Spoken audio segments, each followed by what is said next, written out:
rip their arm off. Stop worrying about stupid procedures and do pull-ups. The sport ain't about making stuff look pretty. Why are we having this podcast, and why is it called the 5-Point Move? I'm frustrated with the way our Greco guys in the United States are treated, because they are good athletes, they are good human beings that want to win. We got to help them get that. What I want people to know me from, all of our results for everything comes from 5-Point Move. Hello and welcome to episode 67 of the 5-Point Move podcast. I'm Tim Hans, founder and senior editor for 5pointmove.com.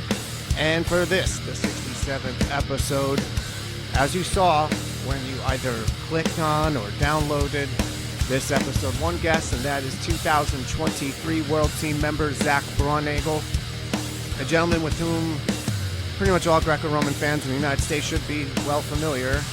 Zac, in addition to making the 2023 World Team, and also his performance that entire spring, when you think about it in retrospect, just really coming off the college season and everything like that. Just really remarkable. But yeah, Zac, he was a junior World Team member in Illinois. He wrestled for the University of Illinois. His career in college just wrapped up, I guess what you'd say, about 9 months ago. And it was an outstanding college career, of course. And now he's on to different things, right? A little bit different, okay? And we talk about this in his segment here, I just figured he'd be an Illinois boy as far as his career went through its entirety. But over the summer, he received and accepted an opportunity to go down to the Navy Wrestling Club at the USA Naval Academy, obviously. And so it's a little bit of a different deal. And also this episode's a little different. So it's actually a two-parter in one shot here. So the first segment was recorded just the day before Zac left for Sweden, right at the tip end of November, to go to the Haparanda Cup and train, and then he was going to Oslo after that. So in the first segment, you're going to get to hear Zac talk about, his win in the New York Bill Farrell Memorial earlier in November. You're going to hear him talk about the decision-making process and what happened insofar as him going from Illinois to the Navy Wrestling Club. And then there's a little bit of a look ahead to Haparanda and what was coming after that. And then what happened was, I just figured, in the interest of keeping things current, we did another segment just for him to talk about his experience in Sweden and then subsequently in Oslo. So we will get to all of this and let you know what's going on. So let's go to this first segment with one Mr. Zac Braunagel. Are you at all up on this news regarding Zarabi Datunashvili? I am not, no. What happened? Well, so all of his results from 2021 to 23 have been extinguished on the heels of a doping violation. So that means his Olympic bronze, his world titles, they're gone. Everybody's moving up. That was behind him. Everyone who was behind him. You didn't hear about this? I probably did. I'm not the greatest with names, especially foreign names. So if I saw a picture of him, I'd probably recognize it, and I've seen it. What country does he wrestle for? So that is actually interesting. So he's from Georgia. Okay. He's from Georgia, and I don't know. I want to say 19 or so, he defected, lack of a better term, to Serbia. He was having problems with the Georgian Federation. He wasn't getting along with the Federation president, and things run a little bit differently over there. And so he, went over to Serbia, started representing Serbia. His first tournament as a Serbian national team sort of guy was the COVID Zagreb, which was like I don't know, I want to say it was like October of 20 or something like that. Joe wrestled in it, Rao did. And then his second tournament, I think, was the individual World Cup, which was like sort of supposed to replace the World Championships in a way in 2020. And then he was off to the races. I mean, he Olympic bronze in Tokyo, and then I don't know, whatever. I know what you're talking about now. It's a big guy. The details are a little murky. He apparently used a substitute urine sample and got snagged for that. Okay. Nope. Yeah. And that would have been in 23, I suppose, or around there, whatever. Anyway, and then I didn't see it, but he apparently made a video and fraudulently time-stamped it or something, or what, like, because he missed an out of competition test. So I guess it was sort of like he missed the test, but then he, like, I guess made some video to pretend that he was, you know, where he was supposed to be on a different date, or I don't know. It was just really strange, but either way, like, that's it. He's all this awesome stuff is gone. And it's really strange because when he wrestled for Georgia, he was, you know, he won the European Championships twice. He was fifth in the world. He was super top guy sort of guy. You know what I'm saying? And like, I don't know, when he went over to Serbia and all of a sudden it's not like he came out of nowhere, but it was like a career resurgence at 29 years old or whatever it was. And so, anyway, it's not good, dude. No, it's not. He's good. Yeah. He's good. Yeah. Skilled good. It's not like, okay, let me ask you this. I mean, okay. So let's say you got hands on him. I mean, did he feel like otherworldly powerful? I mean, he's the weight above me. So like all those guys, they feel really strong already. But like he definitely looks stronger, but he didn't feel any stronger than like Joe Rao. Well, he was 87, Zach. He was 87. Oh, I'm thinking of the 97 guy. He's, Zach, there's no way you don't know who this is. There's no, you definitely, I'm going to text you right now while we're doing this. There's no way you don't know. I'm telling you, like, it would be insane if you didn't. You got it? Yeah, it's loading right now. Yeah, I did see something about this because I just saw something about it. But to be honest with you, yeah, I don't know. I feel like I'm kind of ignorant to some of this stuff to an extent. Like I don't keep up with it all a whole lot. I watch some videos and stuff like that to learn different techniques. But I don't really keep up with a whole lot of everyone's placements and everything like that. So, yeah, I mean, I've probably trained around him. I probably met him before, but I didn't know who he was at the time. Oh yeah, you've definitely shared. I mean, you definitely had to share space with him on the same mat environment at some point. A couple years ago when you traveled. Well, there's two things. So obviously, those who place beneath him at these tournaments, they all move up. So like Ivan Huklik from Croatia, he's now Olympic bronze medalist.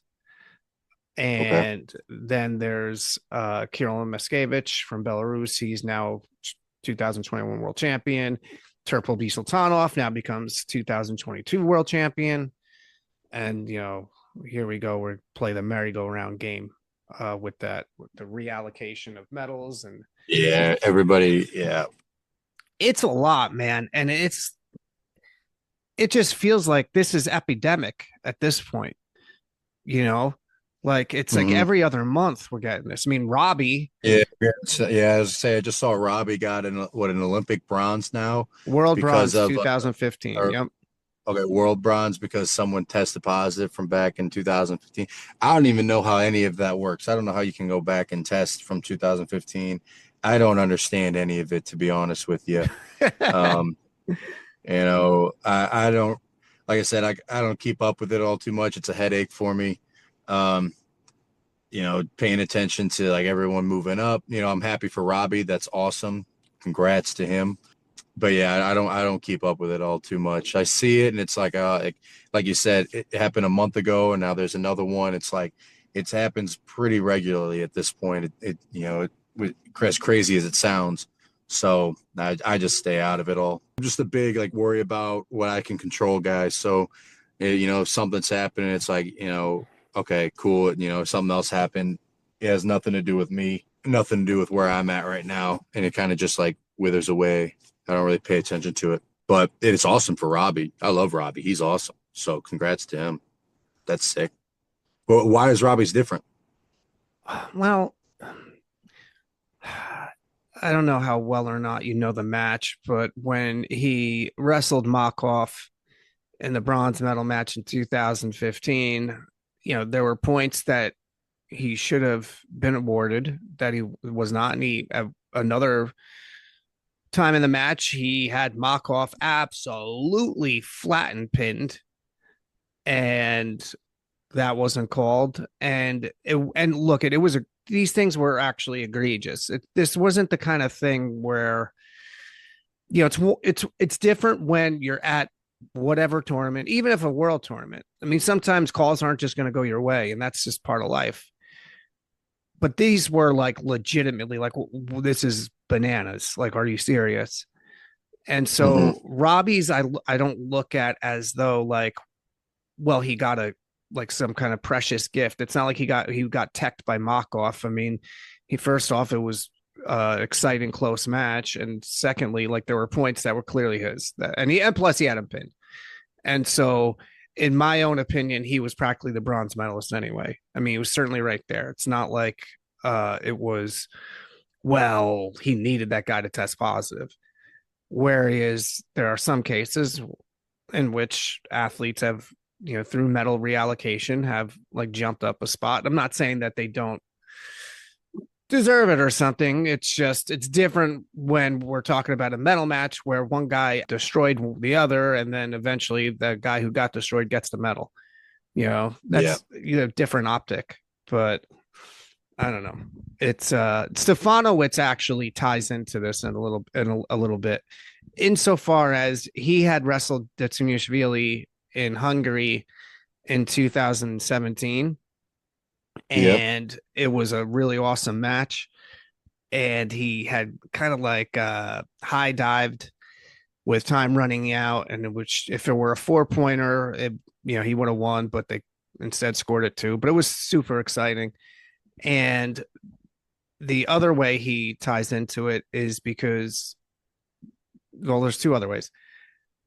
He had beaten Rajbek Bisultanov, I think in Rome, I want to say 2008, 19, one of those. And now Bisultanov moves up because of Datsuniashvili, his little brother, Turpel.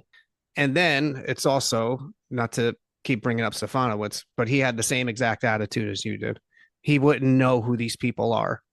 Like when he beat Bisultanov, the older one, he had no idea that was a meaningful win. Like he didn't even know. And I was like, okay, well, it kind of was. So, nevertheless. And it's like, I remember, Zach, when you wrestled Husseinov a couple of years ago. I didn't know who he was until after the match. After the match, people kept coming up to me and like, oh, dude, you wrestled. That was a good match. You wrestled good. I'm like, yeah, I lost. Like, what are you talking about? And then they told me, and it's like, it's cool that, the guy's really good, but at the same time, like, I still feel like I should have, or I could have won that match. I had him really close to a push out 2 times, I think.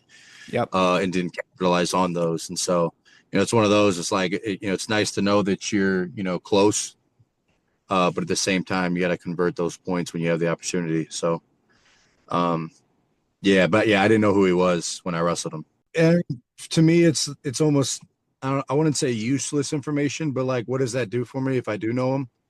It's like it's cool. These guys are pretty good, but at the same time, like I mean, I don't even look at my brackets when I go out and wrestle. I just have my coach tell me when and where I'm up. What color am I? So I never really know who I'm wrestling when I go out for a match, because to me, like, it doesn't matter. Like, there's obviously, some guys you got to prepare for some things. Like when I wrestled Usanov, um, the only thing my coach told me when I was, wrestling for Coach Medlin, we worked on some reverse lift defense the week leading up to the match. And then, I get put down. He obviously goes for the reverse lift, and I do a folk style stand up to get out of it, So it's like sometimes it's like good to know some of that information, but other times it can get in my head a little bit of like I need to worry about my wrestling in my own match rather than worrying about what the other my opponent's going to do. Because my game plan doesn't change a whole lot. I wrestle very similar in a lot of my matches. Sometimes you have to change something up and wrestle your positions. But yeah, for me, it's almost useless information to know what this guy's done or who he is, because anybody can be beat on any day. So that's just kind of how I look at it. So it doesn't, to me, none of it really matters.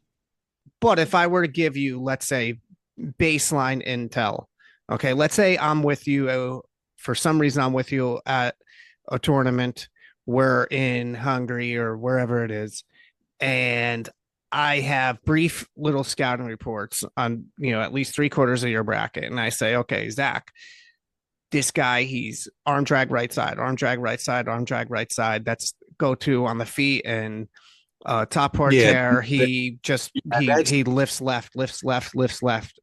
That's what you need. That's it. That's the kind of stuff that like I do. Yeah. Like most of the time, like I've been blessed with great coaches who do that. So, when I was wrestling for Coach Medlin, he would always, he knows everybody, it seems like. So, and he's a wrestling wizard. He knows everybody, he knows how to combat it. He's really good at game plans. And now I'm wrestling for Coach Jay, who is very similar in that aspect. So like whenever I go up and wrestle somebody, especially if they know him, it's like, hey, I collar tie right side, or maybe it's like switch your collar tie from the right side to the left side, because he's got a really good right arm spin or right arm throw. It's like, okay, cool. Or it's don't dig a deep underhook on the left side because he's going to try to arm spin you. It's like, okay, cool. I'll get my underhook, but I'll keep it shallow. It's stuff like that. Or the guys can be really like bent over so you can front headlock the guy really easy. Okay, cool. I'll front headlock him a bunch, but it's like all of it like plays into my wrestling. If he's going to arm spin me on the right side, okay, I'll wrestle my position on the left side, because whenever I train stuff, I try to train it both ways. And I've always been that way, whether it was folk style or freestyle too. If I got good at a high crotch on the right side, what happens if the guy's a left leg lead? Well, then I get good on a high crotch on the left side. So stuff like that. And there's obviously little twists and stuff in there. But it all goes back to the same principle. You wrestle your match, your style. I believe anything can work on anybody. And then it's a little bit of don't play into his game when you don't need to, so I'm a very positional wrestler. So I get to my position, I feel pretty frequently. And if I can get to my position and keep this guy from feeling like it's his position, then I'm winning. So yeah, that's kind of how we scout, of like, if he's got a good right side drag, then I'm going to go to his, what would it be? I'll go to his right wrist, so then he can't drag with that hand because I have it. So, yeah, it's stuff like that. And it all plays into my wrestling, and I try to train that way as much as possible. So yeah, that would be how my scouting reports go. And those usually come whenever I start warming up for the match, so it's not like I'm worrying about it, the day before, unless it's like, work on some reverse lift defense. Okay, I'll work on that, this week, stuff like that. But if we're in a tournament, it's like, we'll do situational stuff at practice. And then when I'm getting ready for the match, it'd be like, okay, go to the left side. All right, got it. I'm pretty big on simplifying everything and not worrying about it. So that's how I've always been. You want to keep it simple. I mean, the more simple, the better, because I mean, everybody likes to overthink everything, and it's another wrestling match. You go out there and wrestle, you get to your positions, and the better wrestler is going to win. Obviously you don't want to go and do anything stupid, so that's why we say, that's why we get those little scouting reports. I don't want to dig a deep right underhook just to play right into his game because he's looking for that arm spin. But, that doesn't mean I'm not going to get an underhook on that side. It means I'm going to keep it a little bit more shallow and move him around with it a little bit more. And then when it feels like my position, then I attack it, because you don't want to get baited in anything. But like I said, those scouting reports come 10, 15 minutes before the match. In an era in which we are surrounded by digital media, which has its advantages for athletes, I'm sure, because you can, if you'd like, look up YouTube, most names, most guys, get a sense of what they look like. And there are some who they do like to do that for sure. That said, what is that? How does the phrase go? Analysis paralysis. You know what I mean? Mm-hmm. Like, it's just that there's probably comes a point when it's too much.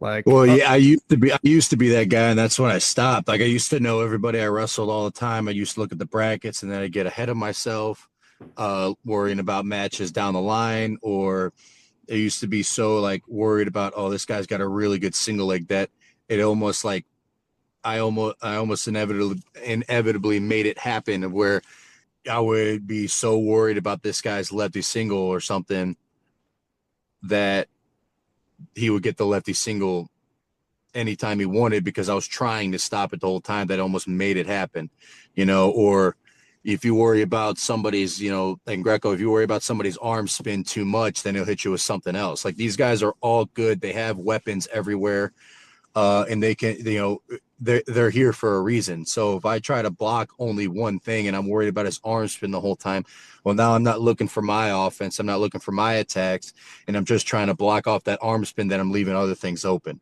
So just being aware of it is good, just so you don't get caught off guard. But at the same time, you still got to go out there and wrestle.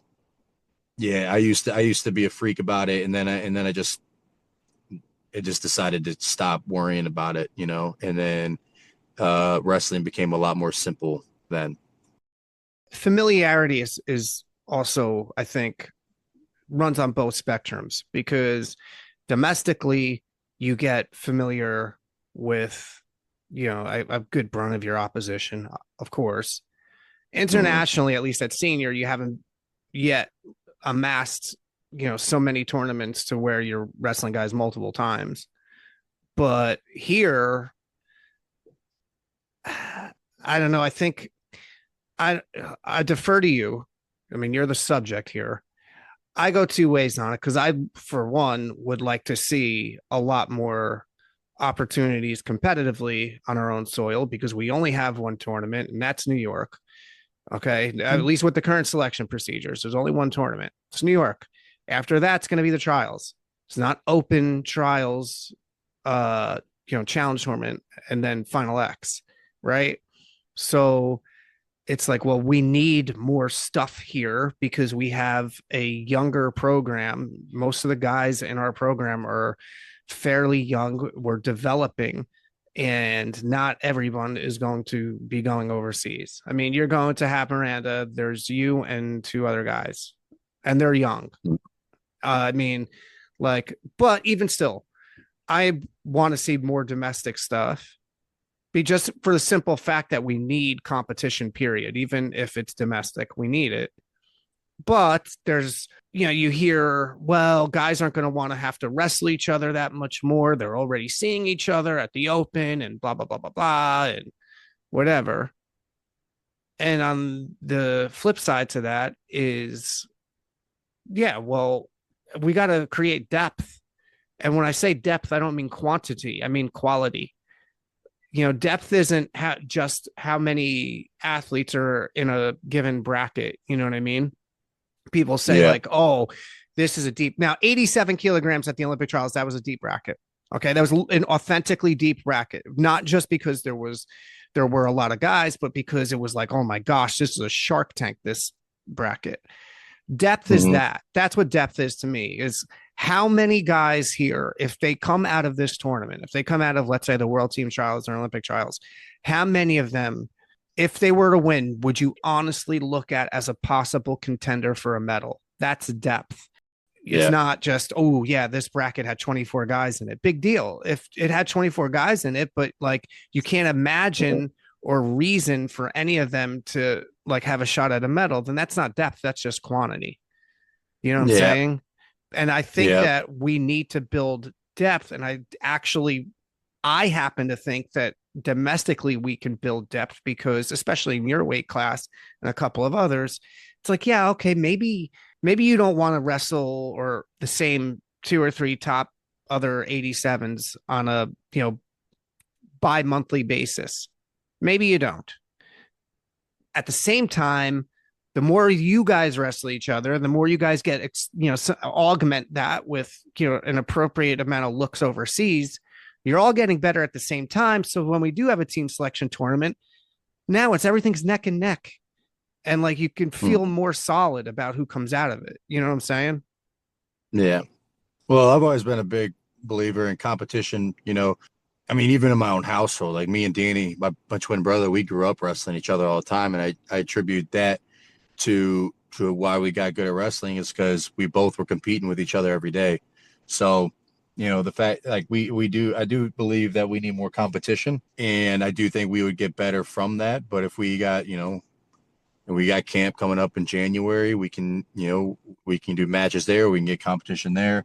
If we had a couple more tournaments internationally, we ended up getting some, even if it's just countries on this side of the world, whether it's Cuba or, whoever come to these tournaments. I mean, I'd be all for that. That's great. But personally, I don't really worry about it. I just like I said, I'm a control what you can control guy. I don't control any of that. So if I got to go over to Europe for a tournament to get some, different looks, some more experience, then I'm gonna try to do that. So it would definitely be cool to see some tournaments over on the over here in the States and get some more countries to come to it. I don't think there was too many foreigners at Bill Farrell a couple weeks ago, but like I said, I don't control that. So the only thing I control is, me going out there wrestling my style and how I get ready for a match. So, that's all I try to worry about. So it would be cool. It would definitely be cool to get some more tournaments over here. Yeah, I think we need it. I totally do. But we'll see. So let's hit up the Navy Wrestling Club here. What sparked your departure from Illinois, where, I mean, I don't know. I just as soon as figured you would be there until you were, I don't know, 95 years old or something. I figured you'd stay there all the time. I figured you'd have your whole career in Illinois and then you'd probably go into coaching in Illinois, or I don't know, maybe that's just how we think in this sport. So now you're in Annapolis. How'd this all happen? I thought I was going to stay at Illinois too for a long time. I never really entertained leaving. I never really had to. I was close to home. My brothers were there. Kind of built a family there. So, it was all good. And then we hadn't really talked too much about what it looked like after college because they wanted me to focus on the college season. And, I don't really want to get into too much of that. It's kind of like, I don't know, I feel like that's a little personal stuff, but it's going to start from there. We didn't really talk too much about it while I was in season.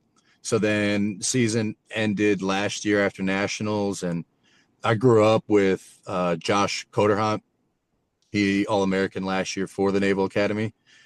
I think he got fifth or sixth last year. I'm not 100% sure. But I've known his family forever. We were kids club teammates. We grew up together. His dad was one of my wrestling coaches, alongside my dad with coaching Josh. So I've known Coder Hans forever. So I was hanging out with them after the national tournament, and we were just talking, congratulating his family, congratulating him. And then we were kind of just catching up, hanging out. One of our other old teammates and Josh is my good friend too. We were all there. And then Coach Kerry Kolak came up and started talking to us. And then we kind of just started talking about future plans. And at that time, since I didn't know what was going on, I just kind of opened the door. Like, he asked what my plans were. I was like, I don't really have any right now. I'm kind of open. He asked if I'd be interested in the Naval Academy. And at first I really wasn't that interested. But at the same time, I wanted to open it up, have some options on the table, if I needed them. So we talked about it. Coach Carey, he's a very straightforward guy. Like, what you see is what you get. You'll know where you stand with him. And he won't really beat around the bush on anything. So, we talked. He was pretty direct about it. Within like a week or two, he sent me like the information on what it would look like, and it all sounded pretty good. And then he asked me when can he get me out there for like a visit to go check the place out. And I told him I wanted to wait till after the World Team trials in Vegas, and then I'll figure this out. I didn't want to switch my training place immediately because I was training for the World Team trials at that time. So this is probably a week or two after college nationals. And so we kept talking a little bit. We kept up to date. We kept up with each other. I went out to check the place out, I think a week after the World Team trials in Vegas. And I loved it. It was awesome. Everybody out there, I meshed with the coaches really well. And, it all went great, about as good as a visit could go, to check a place out, so it was cool. I enjoyed it. I knew I was going to get a good coach, a good partner. I got a good couple partners, that I can train with through the RTC. So it all felt good. And then just kind of thinking about it and where I wanted to be, it was one of those, like, do I want to stay here and, kind of, I don't know if be safe is the right word and, continue to do what I've always done, or do I kind of want to branch out a little bit, see what else is out there? Maybe it'll go great for me. There's always a chance it goes bad. Who knows? But I think it's going great for me now. But it was more of like, I kind of wanted to branch out, expand my horizons a little bit. I've never done anything for myself, like by myself, if that makes sense. I'm a twin, so everything I've done, everything I've done was with my twin brother. So, I went to college with them, and then my little brother followed us there. It was still pretty close to home, so I kind of had that safety net there. Moving out here, I wanted to kind of expand that and, grow a little bit more. Not even just in wrestling, but just in life. I wanted to figure some stuff out for myself. I wanted to, see different opportunities, see what life is like somewhere else. And it all kind of just worked out. So I think that was kind of big parts of it. It wasn't like a bad thing between me and Illinois or anything. Like, I needed to get out of there. No, I love those guys. I love the team. I love the atmosphere. I loved everything about it. But, I had been praying to God for a long time about I wanted to change.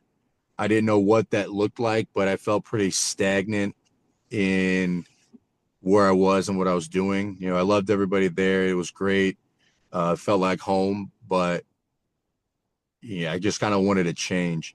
I didn't know what that looked like. And then, a door opened, and, I didn't want to let a good opportunity like this kind of pass without at least trying it first. So talked to a lot of people about it, prayed about it, ended up making the decision to come out here, and it's been nothing but a blessing since I've been here. Everybody welcomed me really quick. I get along with the coaching staff at the Naval Academy very well. We're all pretty good friends. You know, we just had a couple Friendsgivings together at different houses.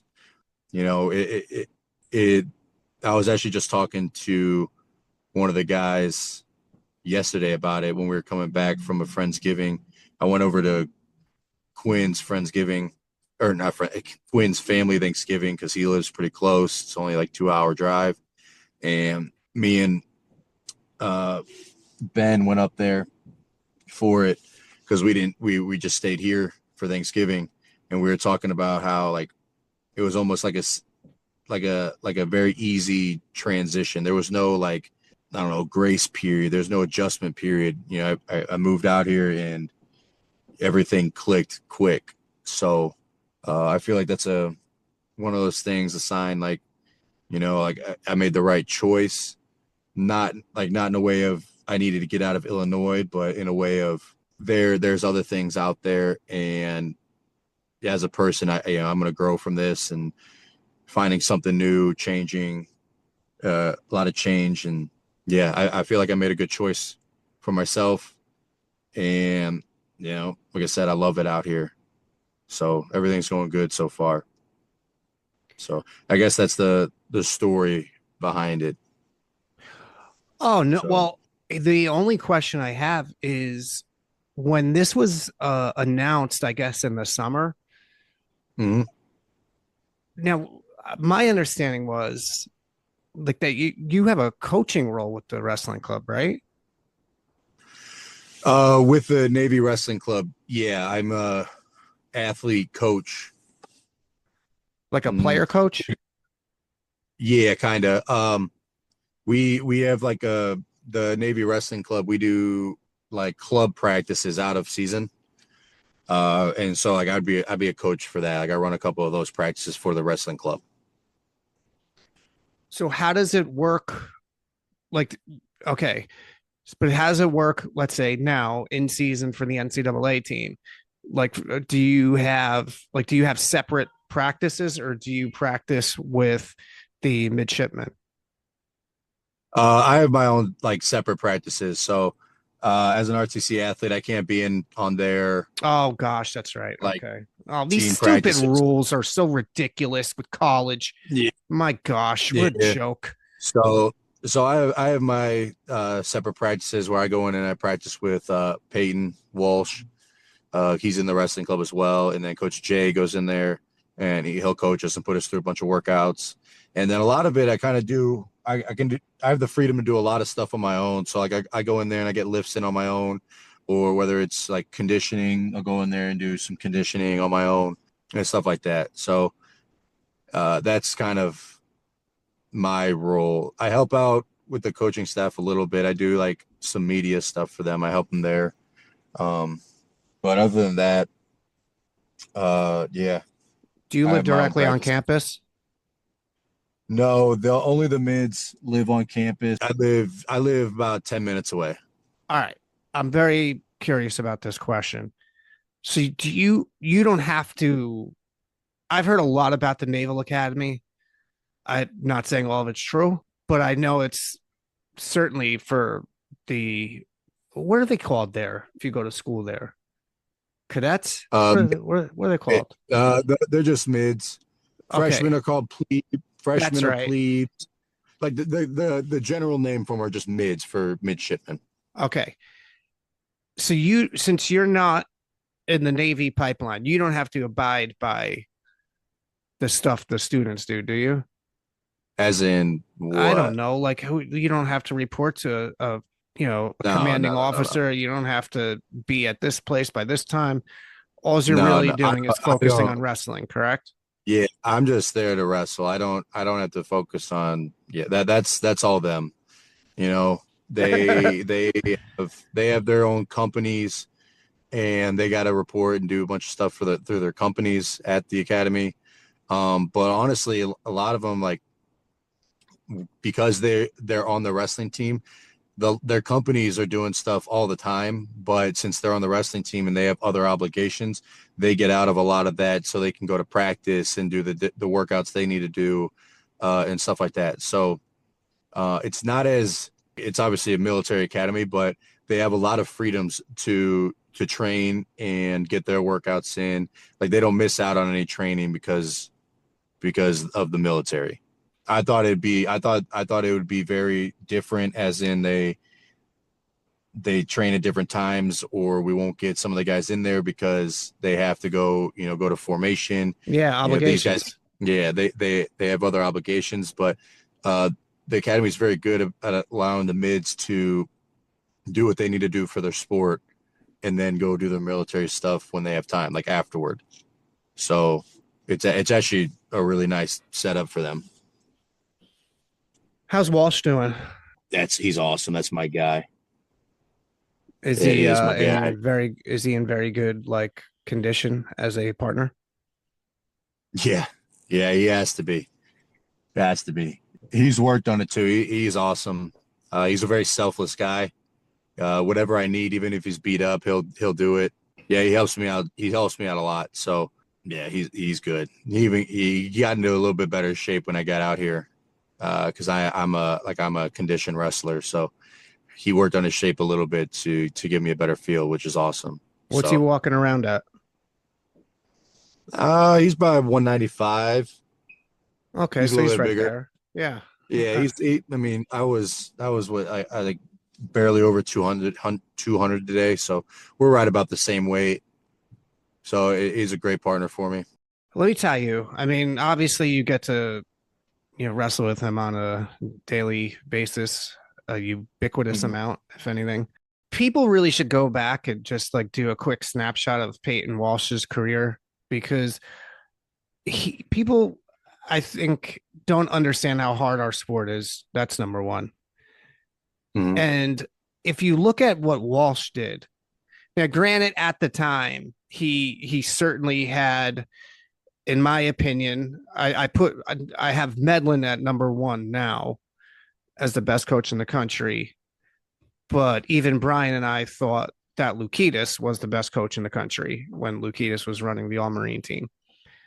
And it's like, even still, doesn't matter. Walsh, within not even a full quad, went from having no meaningful, discernible Greco-Roman experience of which to speak to being in the Olympic trial finals. And it took an egregious error to keep him off of, well, we'll call it the Olympic team, even if, that weight wasn't qualified. It's remarkable. Within his, I think in 2018, he made his first US Open final. Was that, that might have been his first full year for all, if I remember, 17, 18. It's crazy, especially considering the weight class he did it in. He did it at 75, 77 kilos, man. Within 3-year span and some change at most. It's unbelievable what he did. Yeah, that just goes to to kind of talk about him and how he is. He's a worker. He's awesome, man. I can't say enough good things about him. He's a worker. He's really dedicated to it, to getting me better, to getting himself better. He trains every day with me. So, he's still got it. He beats me up sometimes. So yeah, he's really good. And he just loves wrestling. He just goes out, when we train, I love training with him because a lot of Greco guys, they try to just block off and hold position and not do anything. He's one of those guys where he'll just go at you and he'll throw the kitchen sink at you. And if he gets scored on, it doesn't matter. He'll pop back up and he'll try to score again. So yeah, he's a really good partner for me. And I think we train really well together, but yeah, he's an amazing wrestler. He's really good.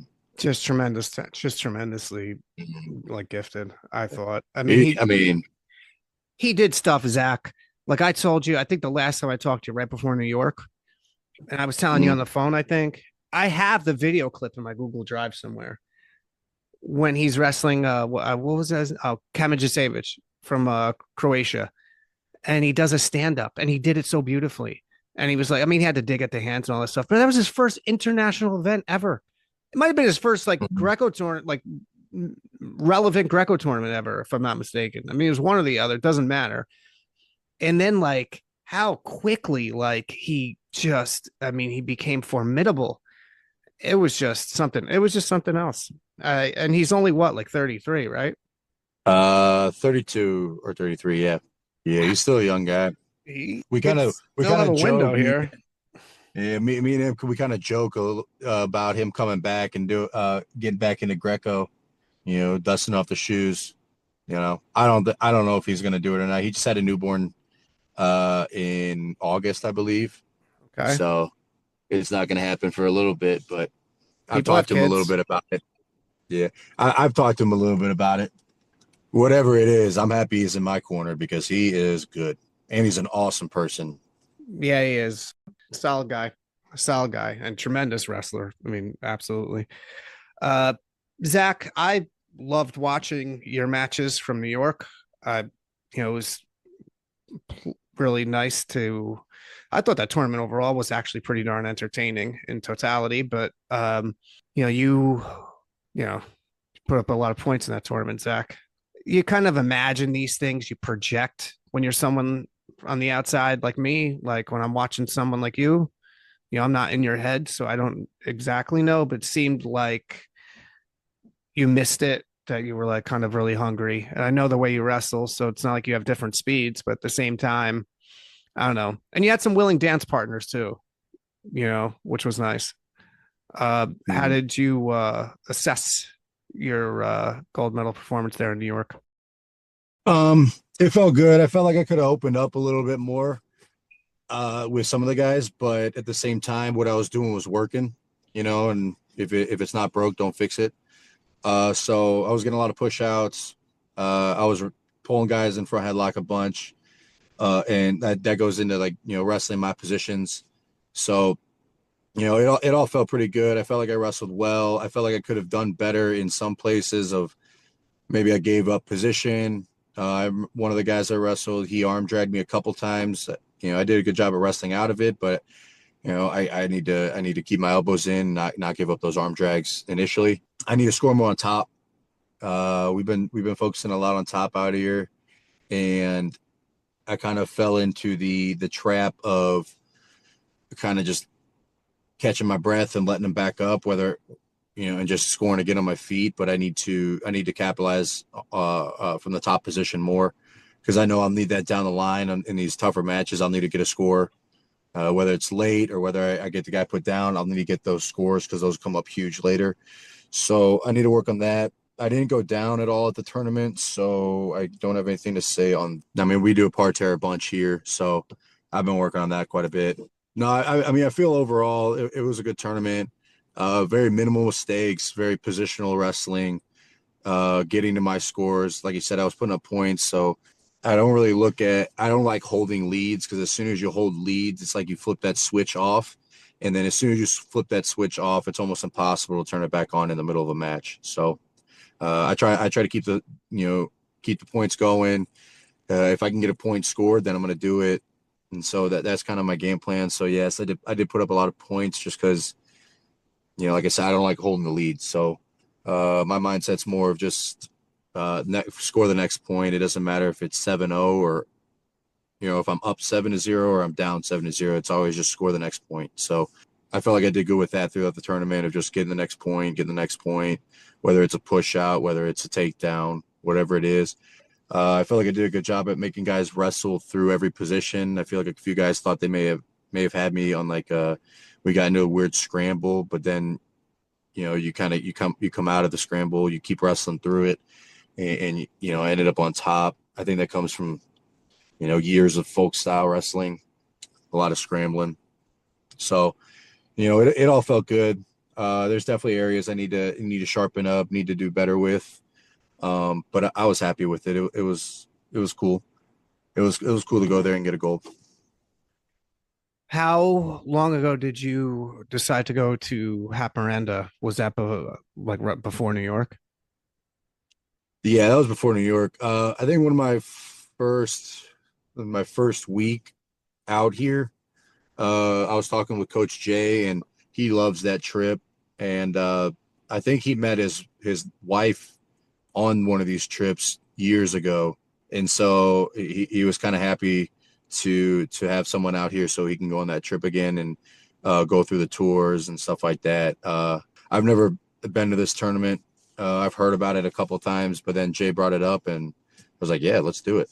So there wasn't really too much of a talk about it. He was like, you want to go to this? I was like, yeah, let's do it. And we set it up. So that was probably my first week out here. Well, yeah, well, this weekend, I mean, we're recording right now. It's November 28th. So this coming weekend, and this is how it used to be opposite. It would be Havisto Cup.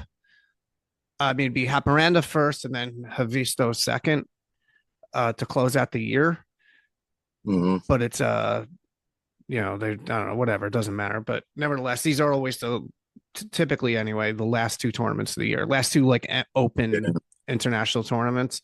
Haparanda's is usually better, like as far as population, whereas Havisto tends to be smaller, depending. And Havisto is this weekend. And okay, you know what? I'm not going to do it. I mean, because I'm gonna for 5-point move purposes, I guess this will come out next week. I'm not going to do it to you now, though. Have you at all looked at the entries for 87 kilos at Haparanda? Nope. Okay. Well, then I'll just keep it in a box. I know. Yeah, I get it. I get it. I don't look at any of it, and I've talked to the coaches about it. You are a giant scoop of vanilla ice cream, is what you are, Zac Braunagel. I don't know. I feel like I'm one of those guys too. Like what you see is what you get. I'm a pretty open book, but yeah. I mean, like I don't read too much into it. I've talked to the coaches, and like they had to learn how to coach me, and I had to learn how to wrestle for them. Nobody ever says stuff like that. Nobody ever says stuff. Wow, that's a great. Well, nobody ever says that you have to learn how to be coached from someone. You know, people just talk about being coached by somebody. Well, no, I mean, there's obviously a learning period through it. Like me and Coach Antonelli, we sat down and, and it's happened a couple times through practices and leading up to the Bill Farrell of like, how do you want your warm up to be? What do you like to know before you wrestle? What do you like to eat before you wrestle? How early do you want to get up before your match? Like all that comes from, obviously the communication from you and your coach, but also it comes from like just time, learning how you like to be a good coach. You got to learn what your wrestler needs, and to be a good wrestler, you got to learn how to work with your coach, and you got to communicate your needs to your coach. So yeah, we've talked about it quite a bit. So we knew kind of where we stand because he didn't want to do something that I didn't need, and I didn't want to like get mad at him because he didn't know about something, so like, when I first got out here, we communicated a lot about that kind of stuff of what do you need as an athlete and what are you looking for, and that even goes into like practice, like setting up practices, practice structure, whether we do drilling for a little bit, live goes, and conditioning, because I'm a big condition wrestler, so I need to do a lot of conditioning stuff, and I don't know if that was new to him or not, but I brought it up because I don't want that to change. But I also want to learn a lot from you too. So then it was, I need conditioning after, a lot of my workouts as well. And then he thought up a couple of drills and they're great. They suck, but they work. It's stuff like that. Like I got to learn how to wrestle for Coach Antonelli, and, and he was very open ears, to learn how to coach me as well. I think that's just like, a communication, but also just like, knowledge of the sport. No, I found it interesting just to hear you say that. Nobody talks about it that way. It's obviously true. It's just nobody talks about it that way. Let me ask you this. Is it just you for Navy Greco, or do you have anybody else? No, it's just me. I'm the only athlete in the Navy Wrestling Club that's still competing. We have a couple athletes here that train, but right now I'm the only one competing. We're trying to. I've talked to them. We're trying to get some other guys out here. That'd be really cool. But we'll see how that works out. Okay, well, I guess we'll close out with this. Is you have this trip, which will, I guess, take you till, I don't know, what's today? Today's 28, tomorrow's 29. So what, like December 8th or 9th, I guess. Somewhere in I'll that be neighborhood. I'll be back. Oh, that's right, Uh, because you're going to Oslo afterwards. yeah, I'll be back in the States December 11th. So the morning after the Haparanda Cup, I'm flying over to Oslo. I don't know if I'm flying or taking a train. I really don't know actually. Um, but I'll be over there for probably like 4 days training with EXO. Last thing I have for you is, are you going to do anything else competitively anyway? Unfortunately, and obviously this means travel, but are you going back over to Europe at all before the trials? I mean, it came up a couple of days ago. I talked to Coach Peyton and Coach Jay about possibly going to Croatia. I know my brother's going over there. I think he's doing freestyle though. But he brought it up when we were at the fair. I think when we were, no, actually, I think is my brother's, well, now fiance brought it up because she's going over there with him, and then I didn't know about the tournament. I hadn't even thought about it, and we brought it up, and we're looking into it. I want to wrestle over in Croatia for the ranking series, and we're gonna look into it and see. I don't think I'll be able to stay over there for the camp, but if I can get over there and at least go to the tournament, that would be pretty sweet.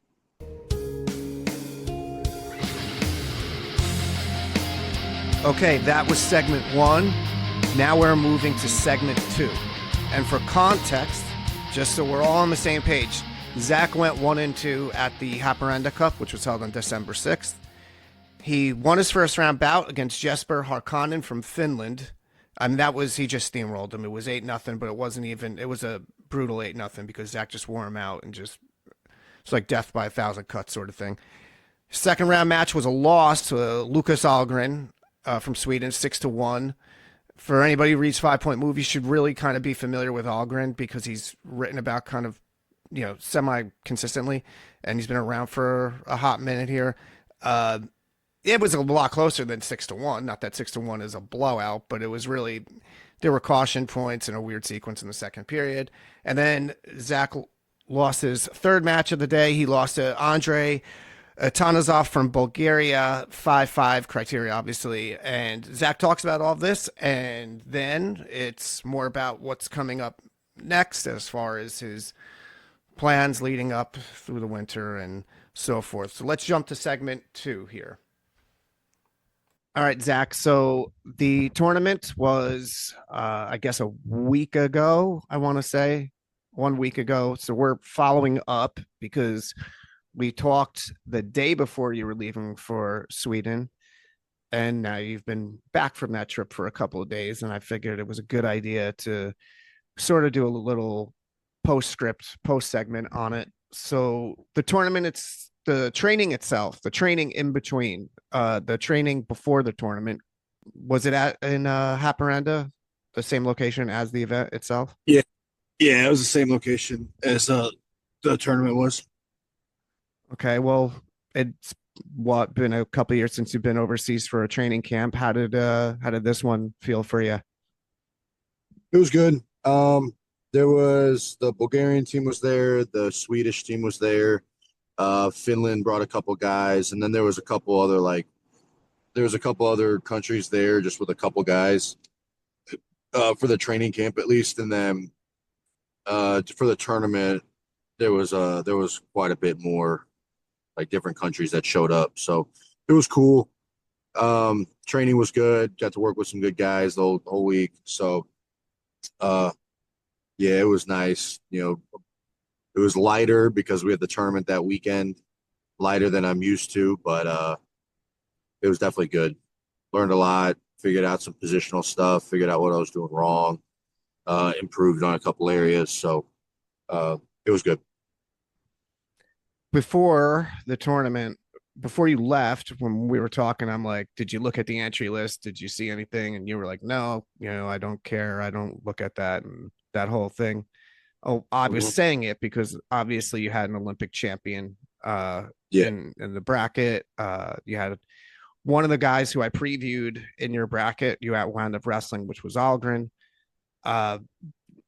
in the camp, did you get to touch Novikov at all?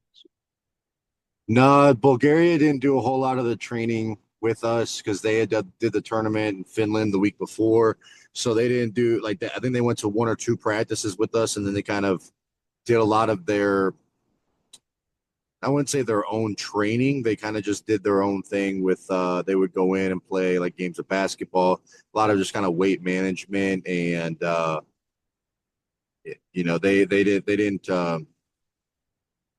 they kind of chilled a little bit with it because they did a tournament the week before. So they didn't want to overtrain before this tournament as well. So, didn't get to train with him because, he went with Kesidis, I believe is his last name. Yep.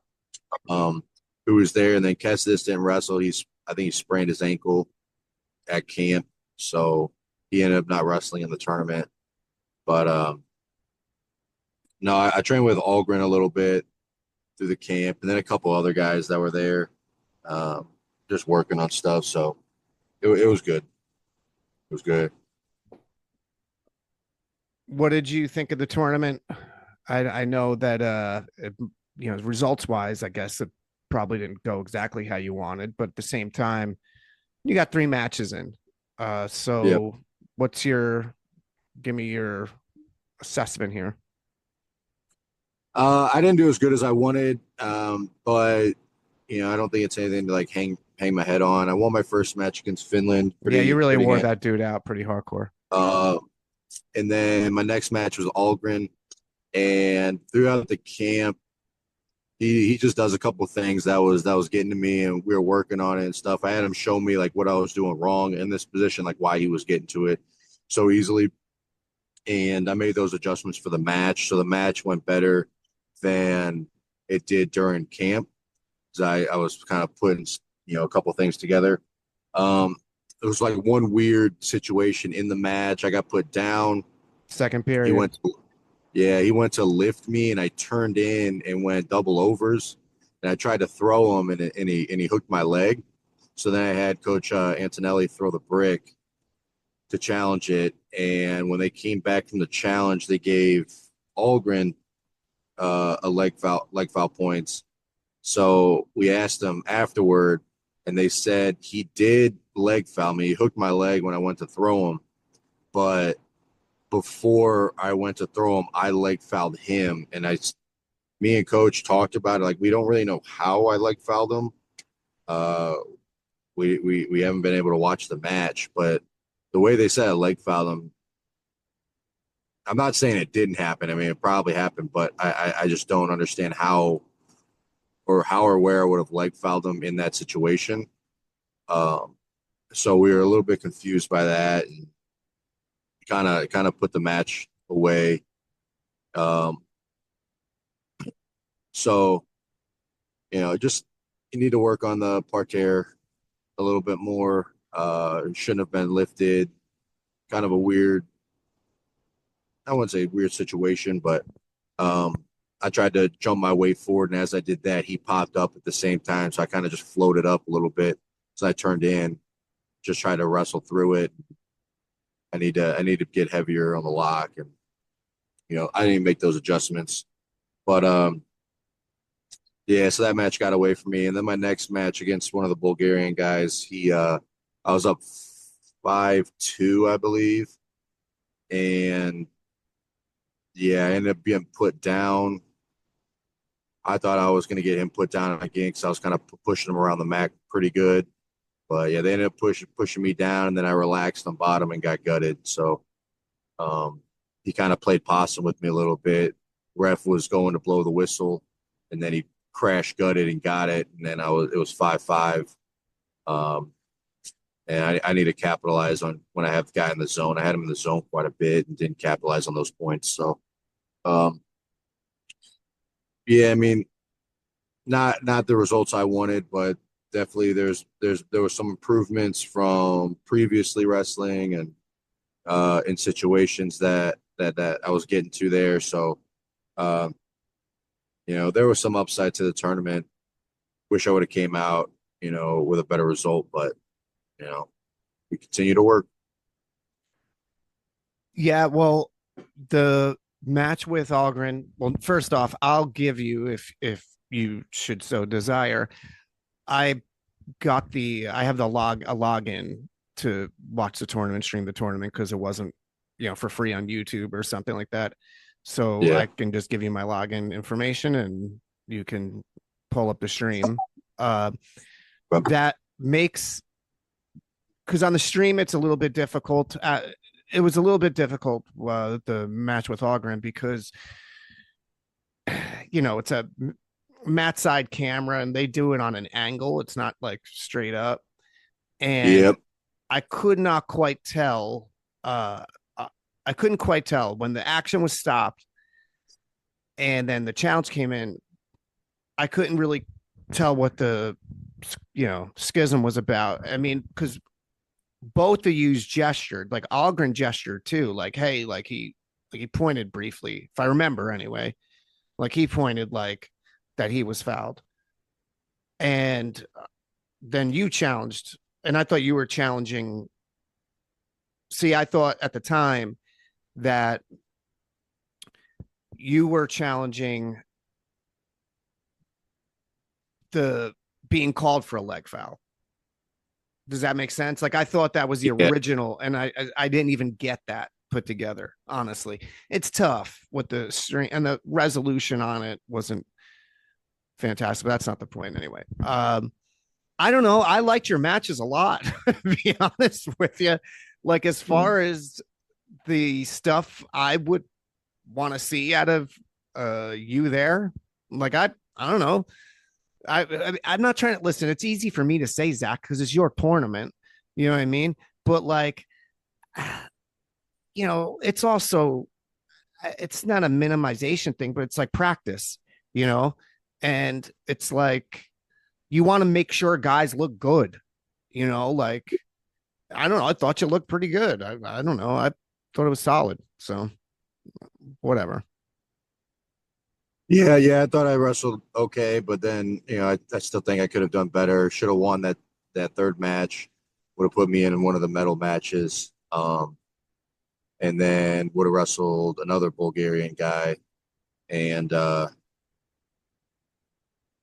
yeah, I mean, that's just kind of how it goes. So definitely got to improve, but like I said, we continue to work. Was really impressed. I know he had a couple of young opponents and stuff like that, but Hayeswinkle's dude who went 60, Colzer. Yeah, Jace wrestled really good. He was solid. He was scoring a lot of points. He was good on parterre. He wrestled through all the positions. Like no one really.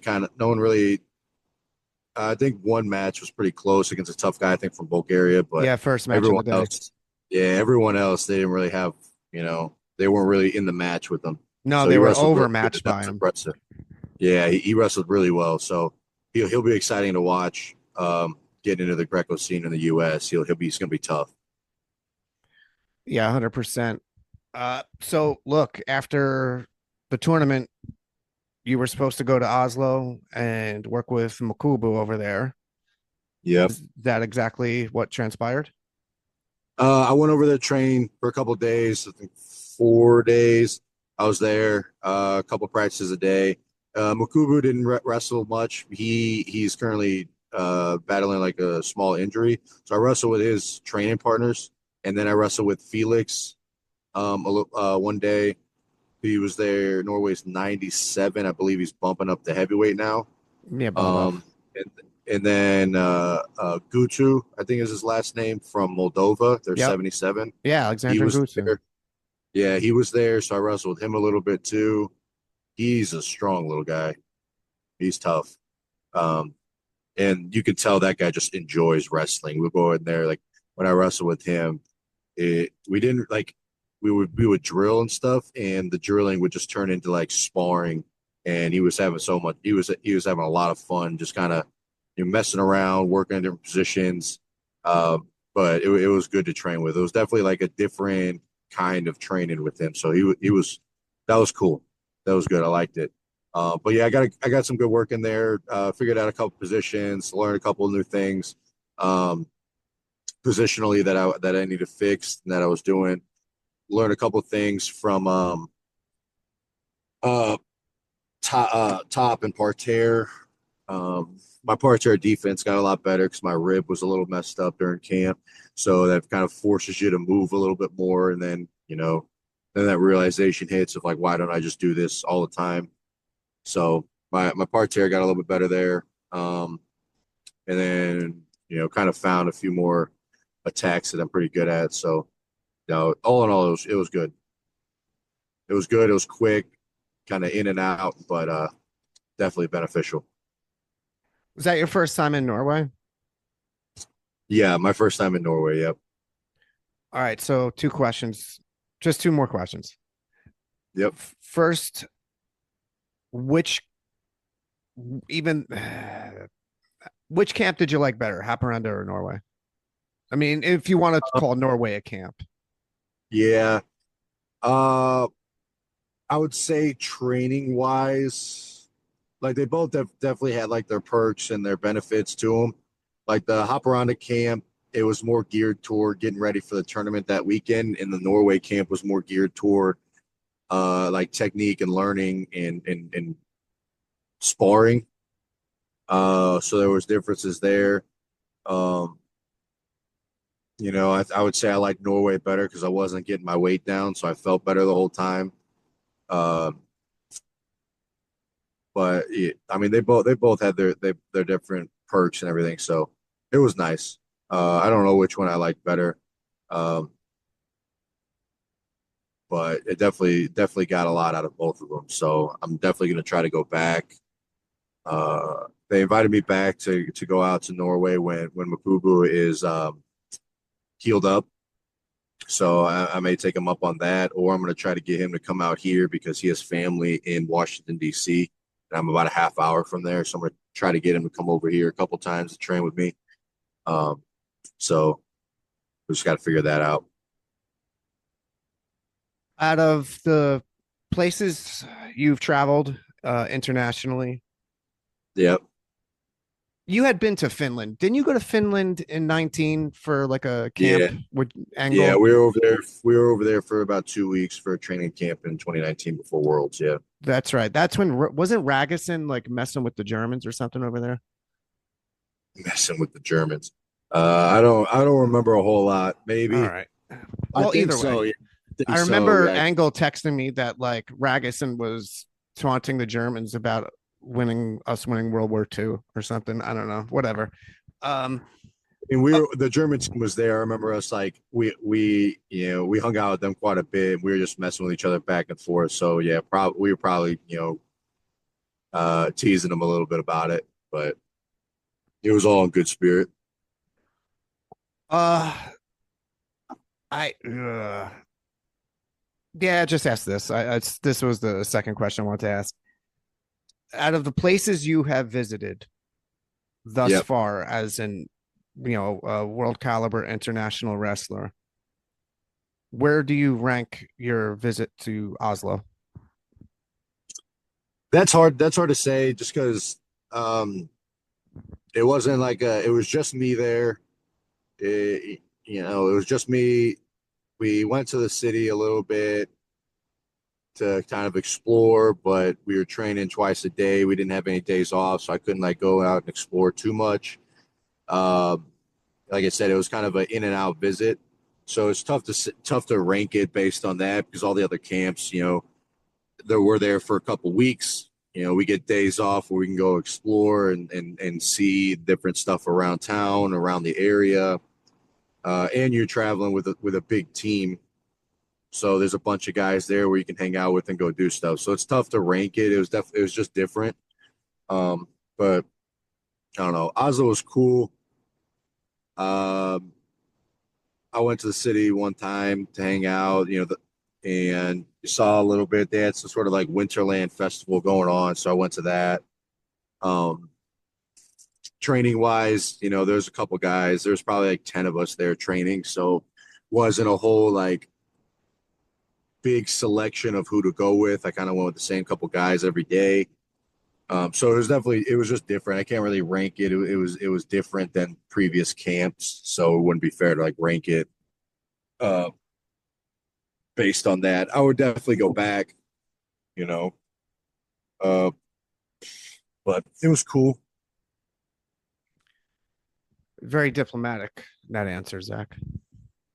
Well, I mean, it was a different kind of camp. It wasn't, usually I have a whole team, like USA brings a whole team to a big camp. We go out there, we train as a team. You have your buddies with you, then you go explore for a little bit, and that makes the camps all that much more enjoyable. This one, it was just me. Then I had a roommate from Ukraine that was there. He just moved to Norway, and so it was just different. It didn't feel like a camp as much as just like a couple of days of training. Fair enough. Okay, so we're now smack dab in the middle of December.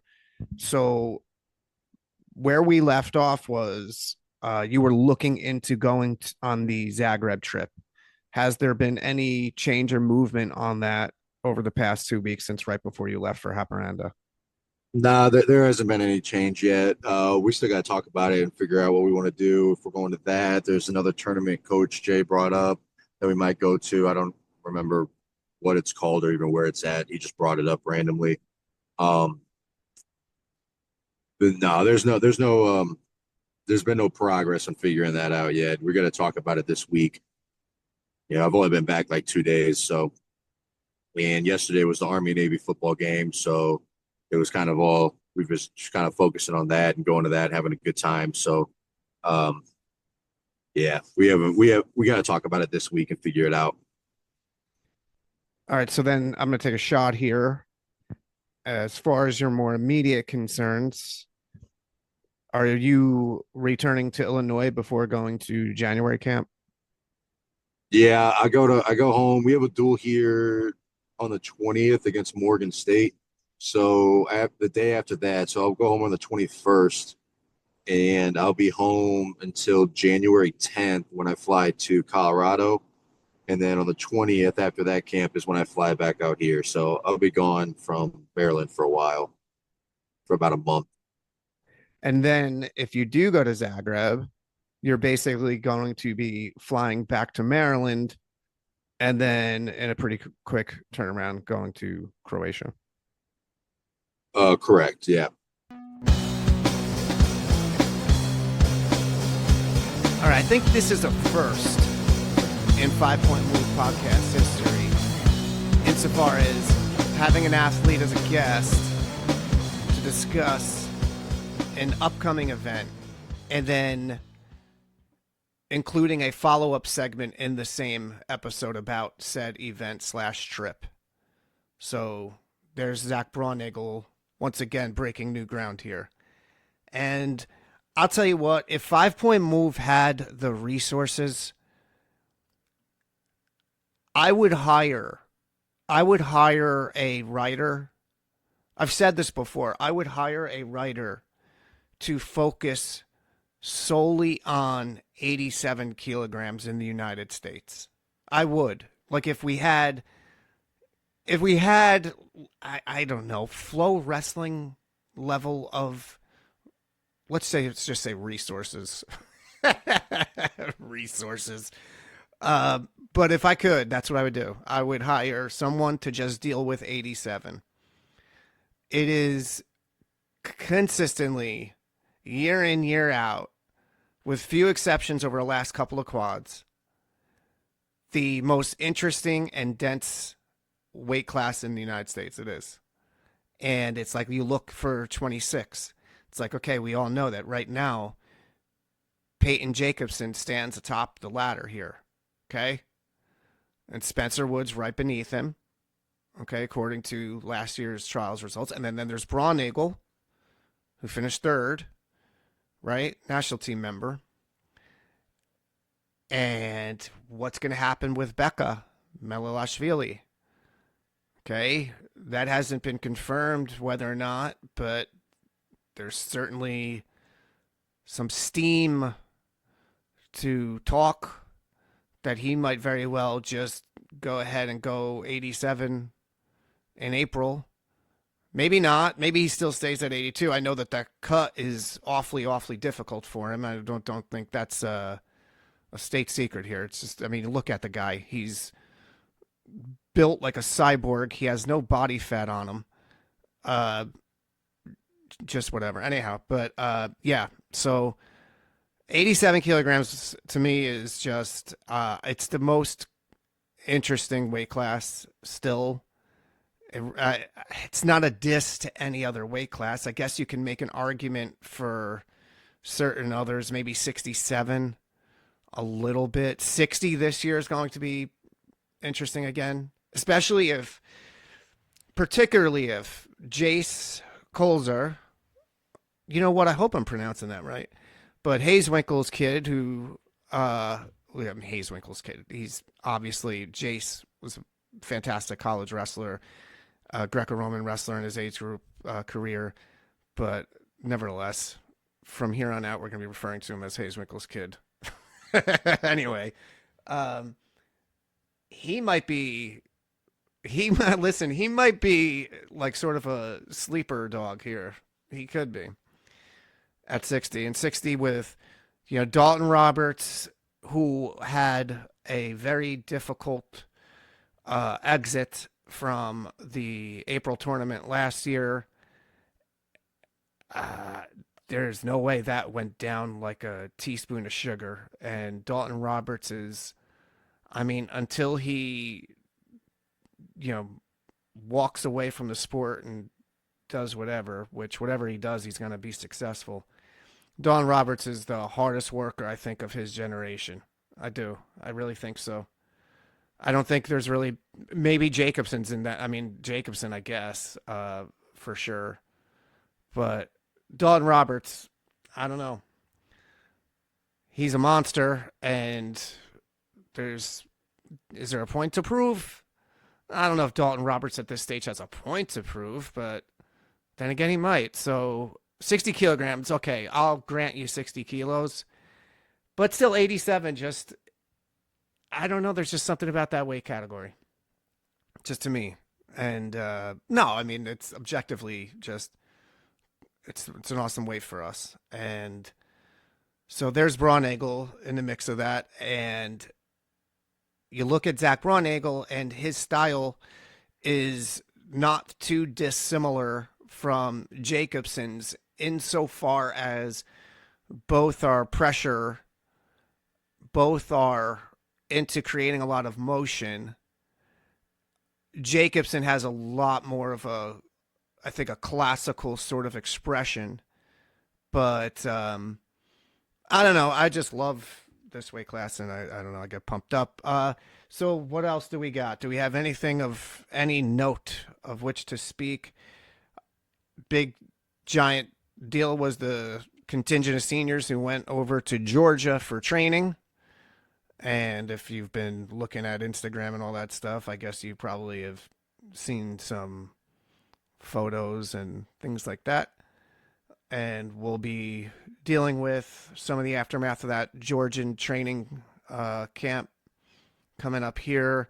It's December. It's mid-December at this point, so we all understand what that means. And that means there's going to be end-of-year material coming up insofar as Athlete of the Year, Impact Performer, Outstanding Individual Performance. And so the top 10 matches, if you're so inclined. So that stuff coming up and everything. It's just all goes in a whirlwind. And then there's going to be January camp, right? Then there's going to be January camp. And then after January camp, it's going to be the ranking series trip to Zagreb. And then there's going to be, I mean, pick your spots. But you are going to blink your eyes, and then it is going to be April and the trials. So we have a short domestic season here, and we need to talk about lengthening that a bit, I think. But nevertheless, another topic for another day. Social media concerns. Okay, so to follow Zac Braunagel, this is super easy, by the way.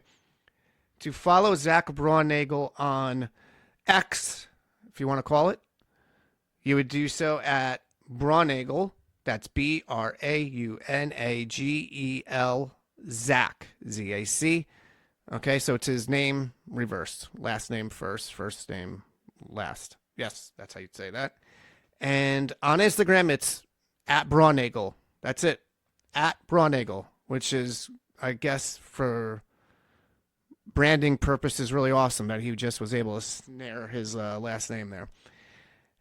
Dennis Hall, we're just going to do this for the sake of doing it. If you want to follow Dennis Hall on Instagram, you can do so at DennisHall_UD. And on Twitter, for old time's sake, that is at Dennis Hall, WGW. And for USA Greco-Roman news and athlete perspectives, please go to 5pointmove.com. And as always, follow along on X at 5PT Move. That's it for episode 67, everybody. Thanks for listening, and we'll see you soon.